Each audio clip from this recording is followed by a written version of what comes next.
Her voice was barely a whisper. "Dad, can you look at my back?"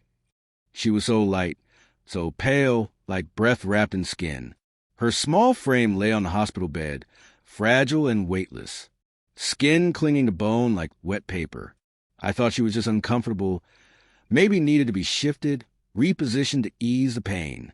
I nodded, slowly, gently peeling back the sheet. And then I saw it. Angry red marks, purple blotches, some old and fading, others fresh and cruel, patterns that had no business being on a child's body. Something inside me broke. Not loud, not messy. A quiet, final snap. I didn't scream, didn't cry. I just stared. Then I pressed the call button, firmly, without hesitation. "Get the doctor," I said, "and the police."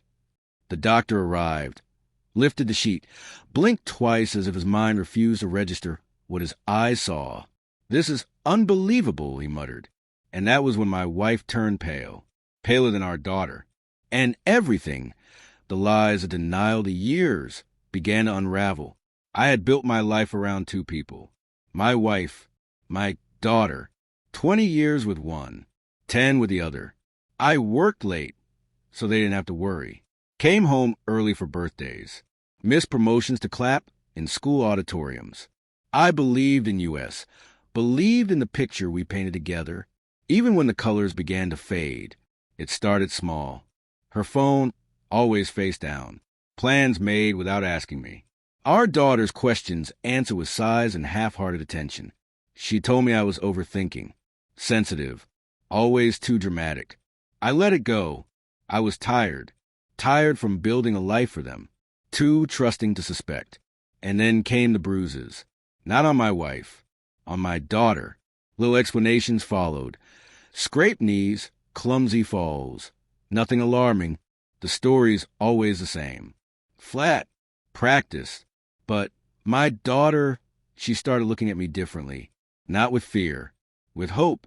Like she was silently asking if I was ready to listen. So I did. I started watching.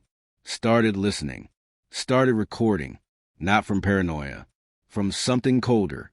Sharper. Truth. It came in the form of a voice memo. One I wasn't supposed to hear.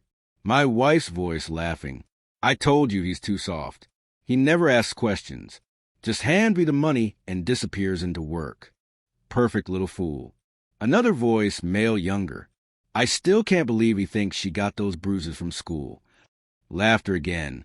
Mocking. Brutal. That was when the silence set in. Not numbness. Not shock. Focus. I didn't confront her. Didn't yell. Didn't ask why. I planned. Step 1. The lawyer. I rewrote the will. Transferred assets. Set up a trust. Locked tight until my daughter turned 18. My wife, locked out entirely. Step 2. Evidence. I documented everything. Photos of bruises with time stamps.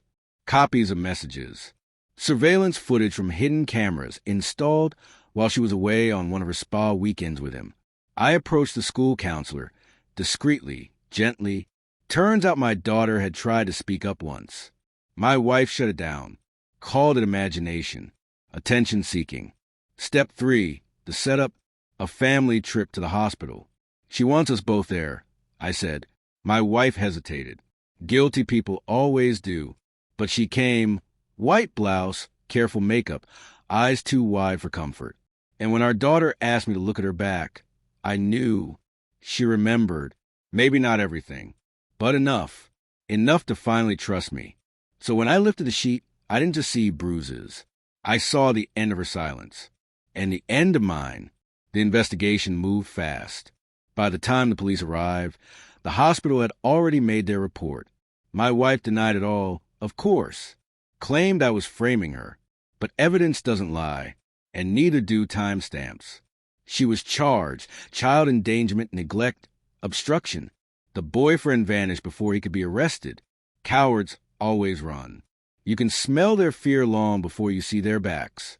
I watched her from across the courtroom, her confident posture gone, eyes darting like an animal backed into a corner. The judge didn't take long. My daughter was placed in my sole custody. My wife was ordered to have no contact. 3 years. No calls. No visits. Nothing. After the verdict, I walked outside. Cold air cut across my face like absolution. My daughter held my hand. "Is it over?" she asked. "Not yet," I replied, "but soon." Because revenge wasn't the sentence. It wasn't the courtroom. It was the silence that came after. The frozen bank accounts. The credit cards she could no longer use. The lawyer she couldn't afford to retain. The house, never in her name. The friends who stopped answering. The parents who said they needed time to process.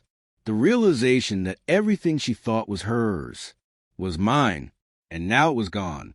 I check on my daughter every night. She's healing. The scars are still there, soft reminders of cruelty, but fading. We don't talk about her mother. Not yet. Maybe not ever. But I keep the hospital sheet, folded in a drawer, not for the pain it holds, but for the moment it marks. The moment my daughter trusted me, and the moment I decided to burn it all down. Silently, she gave me betrayal. I gave her everything. Now I give her peace. And she gets to live in the ashes,